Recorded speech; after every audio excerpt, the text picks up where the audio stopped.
ఇది గుజరాత్లో మేము బర్డ్ శాంక్చురీకి వెళ్ళాం. కజాడియా బర్డ్ శాంక్చురీ. అక్కడ కిజాడియా అని ఆ కిజాడియా బర్డ్ శాంక్చురీలో పక్షులు స్టార్లింగ్స్ గోరెంకల్ లాంటివి ఇవి తింటున్నాయి అన్నమాట. ఇంకా కొన్ని పక్షులు ఎంత బాగున్నాయో, అది మనం కూడా తినచ్చట. ఇవి ఈ ఆకులు ఇవి పేస్ట్లో వాడతారట. దీన్ని ఇక్కడ లోకల్గా పీలు అంటున్నారు. మీకు ఎవరికైనా తెలిస్తే మన తెలుగులో ఉంటారో చెప్పండి.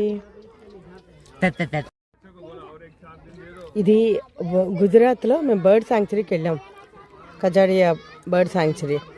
అక్కడ కిజాడియా అని ఆ కిజాడియా బర్డ్ శాంక్చురీలో పక్షులు స్టార్లింగ్స్ గోరెంకల్ లాంటివి ఇవి తింటున్నాయి అన్నమాట. ఇంకా కొన్ని పక్షులు ఎంత బాగున్నాయో, అది మనం కూడా తినచ్చట. ఇవి ఈ ఆకులు ఇవి పేస్ట్లో వాడతారట. దీన్ని ఇక్కడ లోకల్గా పీలు అంటున్నారు. మీకు ఎవరికైనా తెలిస్తే మన తెలుగులో ఉంటారో చెప్పండి.